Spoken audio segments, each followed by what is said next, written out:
Hey, what's up, everybody? It's Charleston, and welcome you guys to another episode of the Dreamerspro Show, where we cover everything from sports, hot topics, classic debates, and entertainment, when we give you guys a fresh perspective on things and how we see them. And today we have an interesting episode for you guys that you definitely want to stick around for, so make sure you go ahead and like the video and subscribe to the channel. Anyway, let me get into this topic here.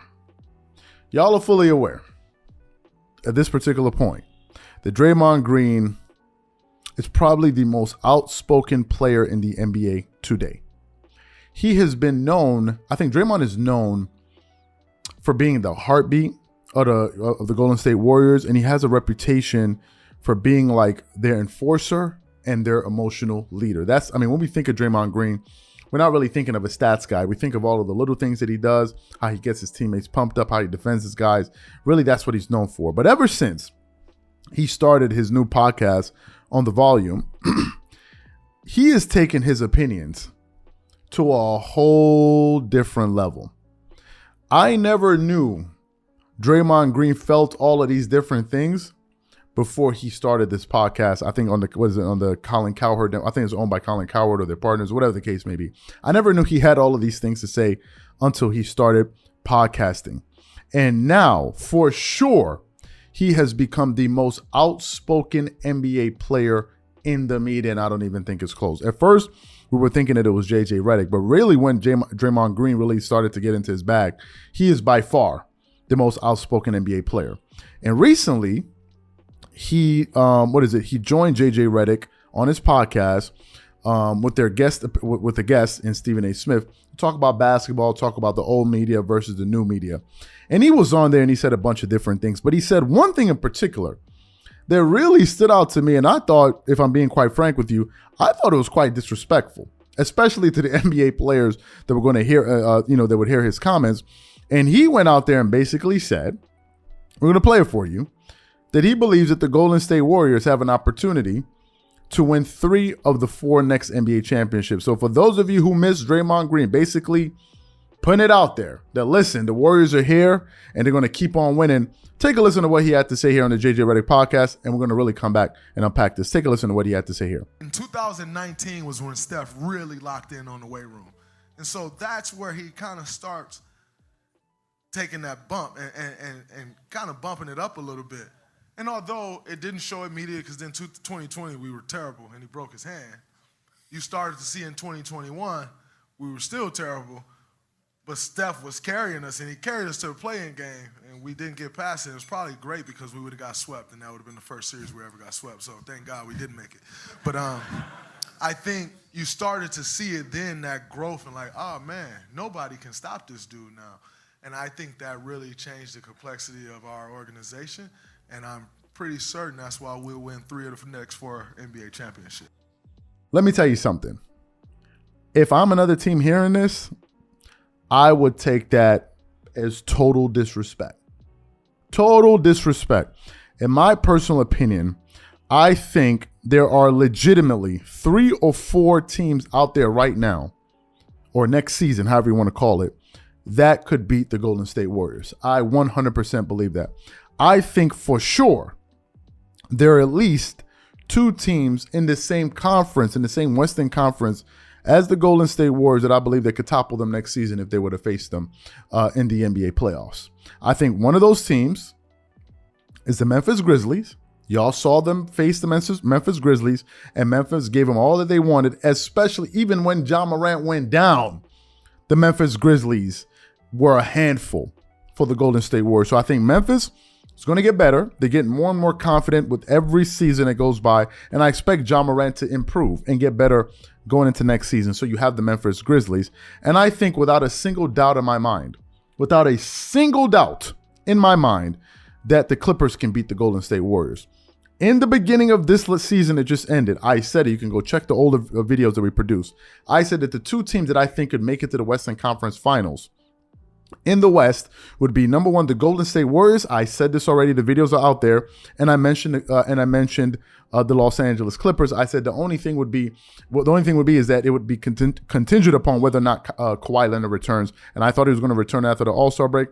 Ultimately, that never happened and it never materialized. But you saw just how good of a team they were without their two best players in Kawhi Leonard and Paul George that missed roughly 75% of the season. So it's not like as if I'm doing, Monday morning quarterbacking here. I thought this from the very beginning. From the very, very beginning. I think the Clippers are better than the Golden State Warriors at every single position on the floor, with the exception of the point guard spot. Yes, y'all heard me right. If they were to go into a series together in the Western Conference Finals, which is probably where they may face off next season, Kawhi Leonard would be the best player on the floor in that series. He would be the best player. It wouldn't be Stephen Curry. It would be Kawhi Leonard. Everybody knows this. The only people that don't know this are Stephen Curry fans or maybe some Warrior fans. But if you're being honest, we all know that Kawhi Leonard is the better player.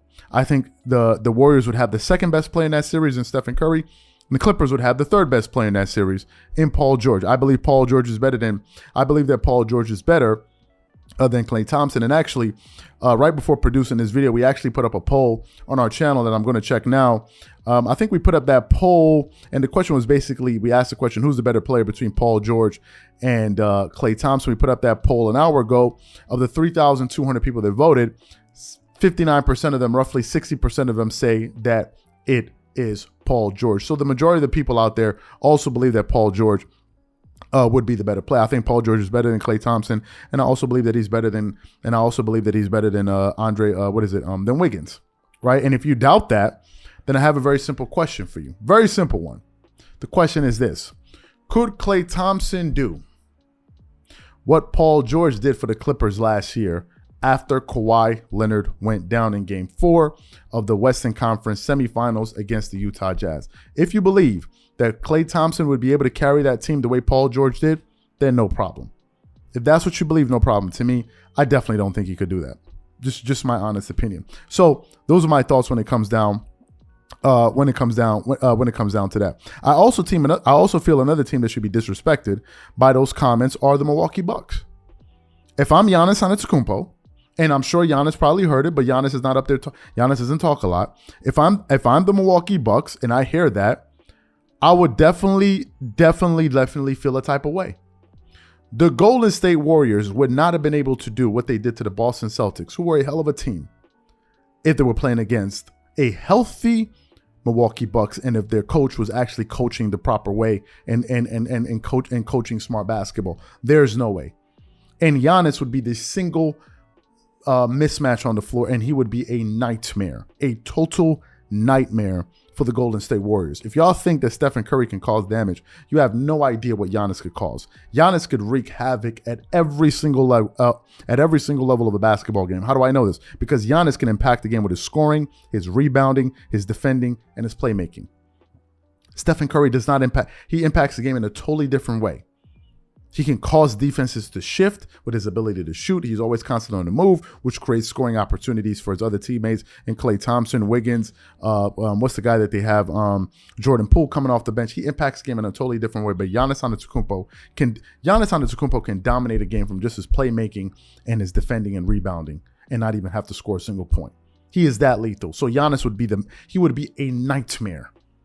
Just look at the amount of bodies that the Boston Celtics sent to Giannis Antetokounmpo, who had bigger defenders, by the way, more physical defenders. And after a while, he would Giannis, I think he led the playoff in charges. He was just ragdolling cats. He was just running through guys. So if you think that, and he was able to have some games where he shot over 50%. If he's able to do that against them, he would wipe the floor. I'm not dissing nobody, but Giannis would be a nightmare. So to me, I think it's disrespect to the other teams, and I think a lot of the teams are going to use the comments that Draymond Green made as bulletin board material.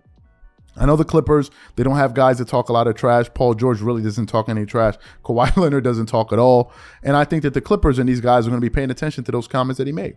Right, and other teams out there that are going to be getting better coming into this season. But to me, I think that's totally disrespectful. If I'm another team that's contending, right? If I'm another team that's contending, to say you're going to win the next 3 or 4, so that basically means we're just here to just watch the show.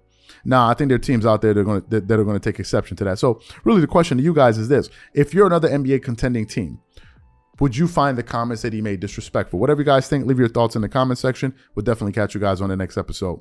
Peace.